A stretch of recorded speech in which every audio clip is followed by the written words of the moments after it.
Halo teman-teman, saya dari kelompok 1. Di saat ini, saya akan menjelaskan kepada teman-teman tentang cabang-cabang filsafat. Jadi, filsafat dibagi menjadi 3 bagian, yaitu yang pertama, filsafat tentang pengetahuan, yang dibagi lagi menjadi 3 bagian, yaitu epistemologi, logika, dan kritik ilmu-ilmu. Kemudian yang kedua, filsafat tentang keseluruhan kenyataan atau metafisika, yang dibagi lagi menjadi 2 bagian, yaitu metafisika umum atau ontologi dan metafisika khusus yang dibagi lagi menjadi 3 bagian, yaitu teologi metafisik, antropologi dan kosmologi. Kemudian yang ketiga, filsafat tentang tindakan yang dibagi lagi menjadi dua bagian, yaitu etika dan estetika. Tapi untuk kesempatan kali ini, saya akan menjelaskan kepada teman-teman lebih rinci lagi mengenai filsafat tentang keseluruhan kenyataan atau metafisika. Kira-kira metafisika itu apa sih? Jadi, metafisika berasal dari bahasa Yunani, yaitu meta yang berarti sesudah atau di balik sesuatu, dan fisika yang berarti nyata. Jean Hendrik Rapar mengatakan bahwa metafisika terdiri dari kata meta yang artinya sesudah di balik dan fisika artinya nyata. Jadi bisa dikatakan bahwa metafisika adalah sesudah fisika atau sesuatu di balik yang fisik atau nyata. Kaberkan juga mengatakan bahwa metafisika dalam bahasa Yunani yaitu ta metafisika yang berarti hal-hal fisik. Kemudian Anton Becker mengatakan istilah metafisika sudah berkembang sejak abad ketiga sebelum Masehi. Kata ini biasanya dipakai untuk mengulas tentang masalah-masalah yang lebih fundamental. Istilah metafisika ini dipopulerkan oleh Andronikos dan Doris pada abad ke-70 sebelum Masehi. Metafisika dipahami sebagai sesuatu yang tidak ada tapi ada, sesuatu di balik sesuatu, melihat sesuatu tidak kelihatan di balik sesuatu yang tidak kelihatan. Metafisika tidak dapat dikaji dengan pembatasan persepsi akal tentang sesuatu yang wujud. Pengkajian metafisika dapat dilakukan dengan akal yang bebas tanpa terbelenggu wujud persepsi. Metafisika juga termasuk dalam objek filsafat, karena filsafat biasanya dibedakan dengan ilmu pengetahuan lainnya dari segi sifat penyelidikan. Filsafat bersifat mendalam, sedangkan penyelidikan ilmu pengetahuan lainnya hanya terbatas pada sesuatu yang biasa diselidiki secara ilmiah yang jelas berbeda dengan filsafat. Filsafat mengungkap sesuatu hal yang fundamental yang menjadi pertanyaan mendasar akal pikiran. Setelah sesuatu itu ditemukan, maka filsafat akan menyerahkan pada ilmu pengetahuan untuk dijadikan sebagai objek ilmu pengetahuan yang dijelajahi secara luas. Metafisika sudah menjadi bagian dari objek filsafat dan sudah berkembang menjadi filsafat metafisika. Di sini, metafisika dibagi menjadi 2 bagian, sama seperti yang telah saya sampaikan di awal, yaitu metafisika umum atau ontologi dan metafisika khusus. Metafisika umum merupakan salah satu cabang teori hakikat. Cabang filsafat yang membicarakan prinsip yang paling dasar atau yang paling dalam dari segala sesuatu yang ada. Dibilang hakikat karena keadaan yang sebenarnya dari sesuatu, bukan keadaan sementara yang selalu berubah-ubah. Kemudian, metafisika khusus ini berbicara tentang alam, Tuhan, dan manusia. Ketiga persoalan ini telah menjadi dialektika menarik di awal kelahiran filsafat awal Yunani kuno, sehingga melahirkan aliran teologi metafisik, antropologi, dan kosmologi.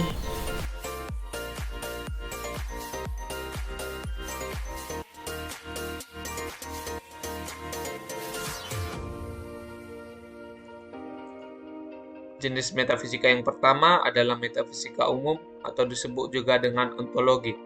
Ontologi berasal dari bahasa Yunani, yaitu ontos yang berarti ada dan logos yang berarti ilmu. Secara etimologi, ontologi berarti ilmu tentang yang ada. Jadi, pada dasarnya, ontologi merupakan ilmu yang membahas tentang hakikat dari segala sesuatu yang ada, baik berupa realitas fisik maupun metafisik. Ontologi merupakan salah satu cabang teori hakikat. Hakikat artinya keadaan yang sebenarnya dari sesuatu, bukan keadaan sementara yang selalu berubah. Sehingga, ontologi adalah cabang filsafat yang membicarakan prinsip paling dasar atau paling mendalam dari segala sesuatu yang ada.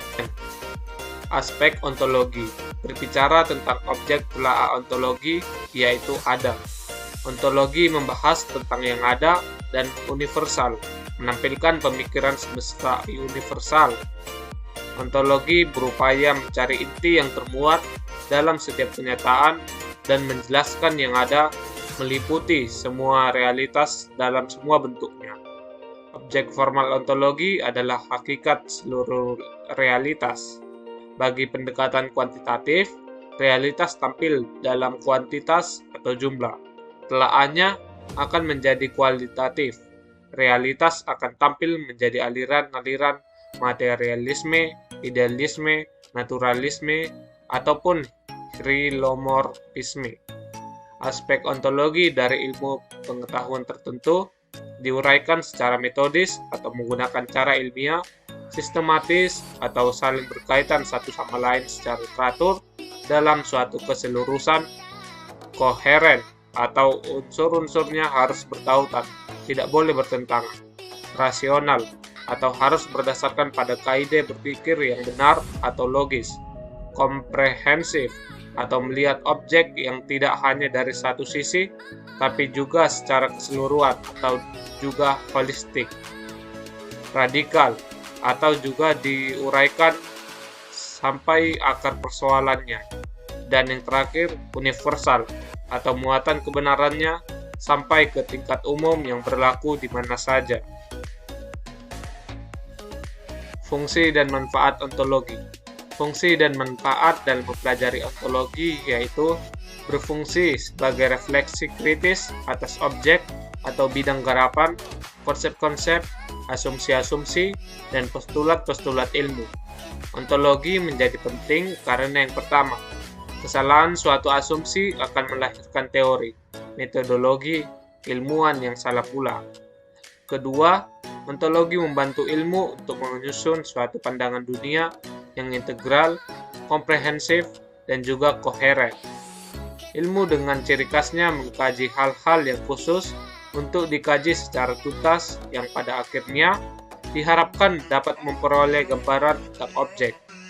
Namun pada kenyataannya, kadang hasil temuan ilmiah berhenti pada simpulan-simpulan yang parsial dan terpisah-terpisah.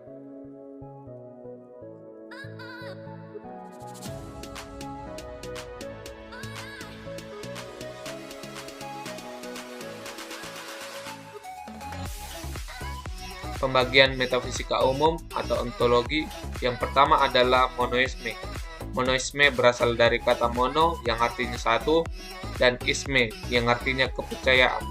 Sehingga monoisme merupakan paham yang menganggap bahwa hanya ada satu hakikat sebagai sumber yang asal, baik berupa materi maupun rohani. Sehingga ia tidak bebas dan berdiri sendiri. Haruslah salah satunya merupakan sumber yang pokok dan dominan, sehingga menentukan perkembangan yang lainnya. Thomas Davidson menyebut monoisme dengan sebutan block universe. Paham ini kemudian terbagi ke dalam dua aliran. Aliran yang pertama adalah idealisme. Idealisme berasal dari kata idea. Secara sederhana, idealisme terdiri dari ide, pikiran, akal, dan juga jiwa. Idealisme merupakan suatu aliran yang mengajarkan bahwa hakikat dunia fisik dapat dipahami karena adanya jiwa dan juga roh. Adapun tokoh-tokohnya antara lain Fichte, Schelling, dan juga Hegel. Idealisme ini terbagi atas yang pertama subjektif atau immaterialisme, yang beranggapan bahwa akal jiwa dari persepsi-persepsinya atau ide-idenya merupakan segala yang ada, tapi hanya ada dalam akal yang mempersepsikannya. Prinsip ini dikembangkan oleh Demokritus. Dia mengembangkan teori tentang atom yang dipelajarinya dari gurunya Leucippus. Dia mengatakan, hanya berdasarkan kebiasaan saja, maka manis itu manis, panas itu panas, dingin itu dingin, dan warna itu warna. Dalam kenyataannya, hanya terdapat atom dan juga kehampaan. Artinya, objek dan penginderaan sering kita anggap nyata, padahal tidak demikian. Hanya atom dan kehampaan itulah yang bersifat nyata, atau disebut juga absolute mind. Yang kedua, ada idealisme objektif, yang beranggapan bahwa semua bagian alam tercakup dalam suatu tata tertib yang meliputi segala sesuatu. Keadaan tersebut dinisbahkan kepada ide dan maksud dari suatu akal atau absolute mind yang mutlak. Yang terakhir, yang ketiga, idealisme personal atau personalisme, yang beranggapan bahwa realitas dasar bukanlah pemikiran yang abstrak atau proses pemikiran yang khusus, akan tetapi seseorang, suatu jiwa, atau seorang pemikir. Aliran yang kedua adalah materialisme. Sebelum masuk kepada pengertian, mari kita lihat dulu pengertian daripada para ahli. Yang pertama ada Leucippus dan Demokritus. Mereka mengatakan bahwa realitas yang sesungguhnya bukan cuma satu, melainkan terdiri dari banyak unsur. Unsur-unsur itu sendiri tidak dapat terbagi, yang kemudian disebutnya sebagai atom, yang berarti tidak dapat dibagi. Yang kedua, ada Haeckel, yang beranggapan bahwa hanya ada satu kenyataan material yang tidak berpribadi. Tidak ada pertentangan antara materialisme dan roh, antara yang fisik dan fisikis, antara dunia dan Tuhan. Semua merupakan manifestasi yang sama. Yang ketiga, ada dari Karl Marx, yang beranggapan bahwa hanya ada satu realitas terakhir yang tunggal, yaitu materi. Dengan hukum-hukum intrinsik yang selalu sama, semua gejala seperti energi, hidup, hukum, amarah, dan roh adalah bagian dari fase dalam dialektika perkembangan materi itu. Yang keempat, ada dari Thomas Hobbes, yang mengatakan bahwa seluruh realitas adalah materi yang tidak tergantung pada gagasan dan pikiran manusia. Yang terakhir, ada dari Ludwig Andreas, yang mengatakan alam materi adalah realitas yang sesungguhnya. Jadi, bisa disimpulkan bahwa materialisme adalah aliran yang menganggap bahwa sumber yang asal itu adalah materi, bukan rohani. Aliran ini sering juga disebut dengan naturalisme. Pembagian metafisika umum yang kedua adalah dualisme. Dualisme mengajarkan bahwa substansi individual terdiri dari dua tipe fundamental yang berbeda dan tidak dapat direduksi pada yang lainnya. Kedua tipe fundamental dari substansi ialah material dan juga mental. Dengan demikian, dualisme mengakui bahwa realitas terdiri dari materi atau yang ada secara fisik dan juga mental atau yang tidak kelihatan secara fisik.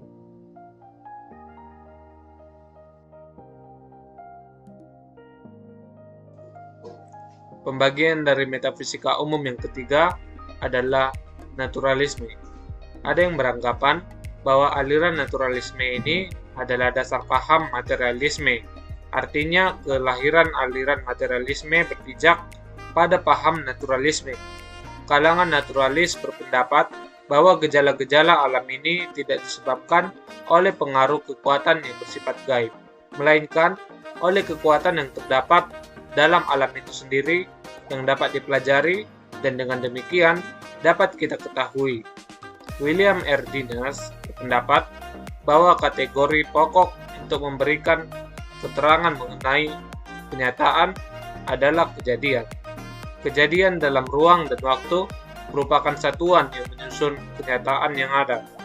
Hanya satu satuan semacam itulah yang menjadi satu-satunya penyusun dasar bagi segenap yang ada. Pembagian dari metafisika umum yang keempat adalah pluralisme. Pluralisme berasal dari kata plural yang artinya jamak ataupun banyak dan isme yang artinya kepercayaan, doktrin, ataupun aliran. Sehingga pluralisme merupakan paham yang menyatakan bahwa kenyataan alam ini tersusun dari banyak unsur. Ini ditulis dalam Dictionary of Philosophy and Religion. Paham ini berpandangan bahwa segala macam bentuk merupakan kenyataan, Pluralisme bertolak dari keseluruhan dan mengakui bahwa segenap macam bentuk ini semuanya nyata.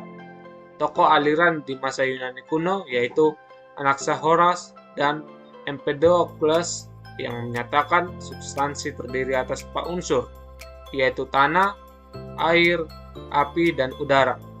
Tokoh modern aliran ini ialah William James, kelahiran New York dan terkenal sebagai seorang psikolog dan filsuf Amerika. Dalam bukunya The Meaning of Truth, James mengemukakan jika tidak ada kebenaran mutlak yang berlaku umum, yang bersifat tetap, dan yang berdiri sendiri. Pembagian dari metafisika umum yang kelima adalah nihilisme. Nihilisme berasal dari bahasa Latin yang berarti nothing atau tidak ada. Nihilisme merupakan sebuah doktrin yang tidak mengakui validitas alternatif yang positif. Istilah nihilisme diperkenalkan oleh Ivan Turgenev dalam novelnya Fathers and Children yang ditulisnya pada tahun 1862 di Rusia. Dalam novel itu, Bazarov sebagai tokoh sentral mengatakan lemahnya kutukan ketika ia menerima ide nihilisme. Doktrin mengenai nihilisme sebenarnya sudah ada sejak zaman Yunani kuno, yaitu pada pandangan Gorgias, yang memberikan 3 proposisi tentang realitas. Yang pertama, tidak ada sesuatu pun yang eksis. Realitas itu sebenarnya tidak ada. Yang kedua, bila sesuatu itu ada, ia tidak dapat diketahui. Hal ini disebabkan oleh penginderaan itu tidak dapat dipercaya. Penginderaan itu merupakan sumber ilusi. Yang ketiga, sekalipun realitas itu dapat kita ketahui, ia tidak dapat kita beritahukan kepada orang lain. Tokoh aliran ini yang lain adalah Friedrich Nietzsche yang dilahirkan di Röcken di Prusia dari keluarga pendeta. Nietzsche mengakui bahwa pada kenyataannya moral di Eropa masih bersandar pada nilai-nilai Kristiani. Namun, tidak dapat dihindarkan bahwa nilai-nilai itu akan lenyap dengan sendirinya karena manusia modern terancam nihilisme. Dengan demikian, ia sendiri harus mengatasi bahaya itu dengan menciptakan nilai-nilai baru dengan transvaluasi semua nilai. Pembagian metafisika umum yang terakhir atau yang keenam adalah agnostisisme. Kata agnostisisme berasal dari bahasa Greek agnostos yang berarti unknown. A artinya tidak dan gno artinya tahu. Paham ini mengingkari kesanggupan manusia untuk mengetahui hakikat benda, baik hakikat materi maupun hakikat rohani.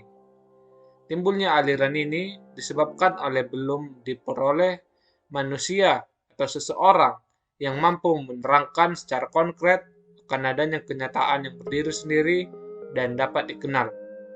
Jadi, agnostisisme adalah paham pengingkaran atau penyangkalan terhadap kemampuan manusia dalam mengetahui hakikat benda baik secara materi maupun rohani. Aliran ini mirip dengan skeptisisme yang berpendapat bahwa manusia diragukan kemampuannya dalam mengetahui hakikat. Namun, tampaknya agnostisisme ini lebih daripada itu, karena dia menyerah sama sekali.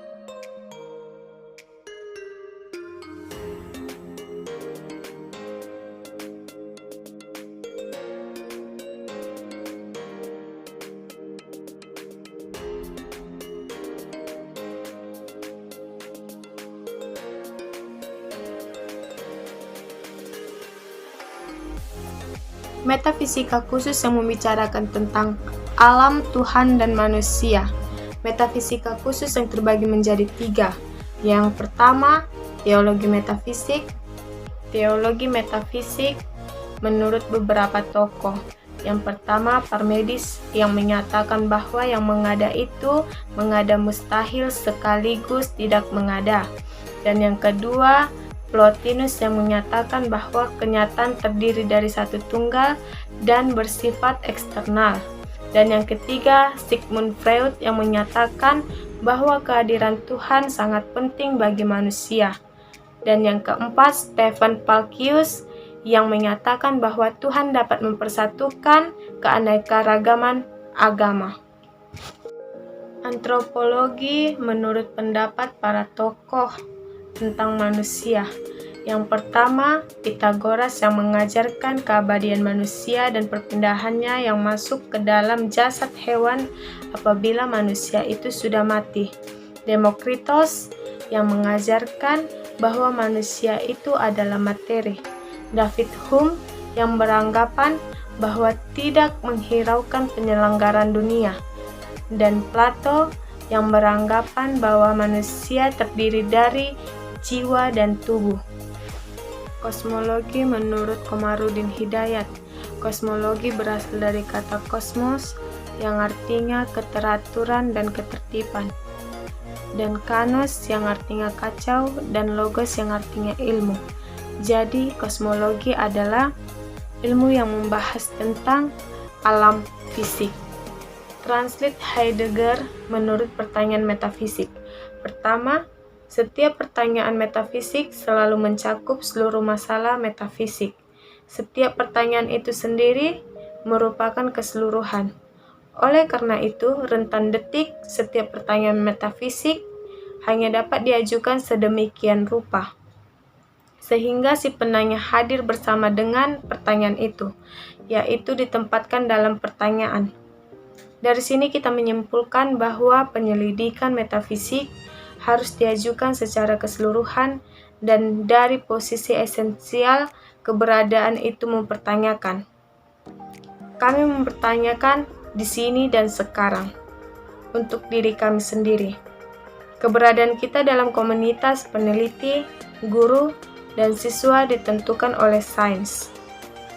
Apa yang terjadi pada kita, pada dasarnya, didasarkan keberadaan kita ketika sains menjadi hasrat kita. Manfaat kompetensi metafisika. Yang pertama, mampu membaca secara komprehensif. Yang kedua, menemukan problem melebihi masalah teknis dan praktis. Dan yang ketiga, mampu merumuskan prinsip, nilai, dan makna secara mendasar. Dan yang keempat, mampu menyusun sintesa secara logis dan koheren.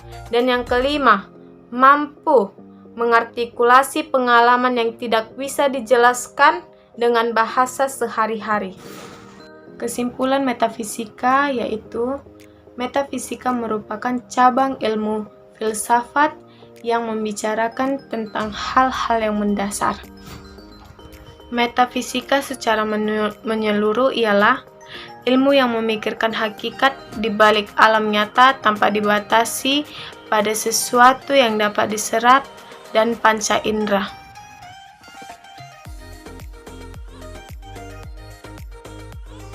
Demikian video presentasi dari kelompok kami, yaitu kelompok 1. Lebih dan kurangnya kami meminta maaf dan saya akhiri. Shalom, Tuhan Yesus memberkati.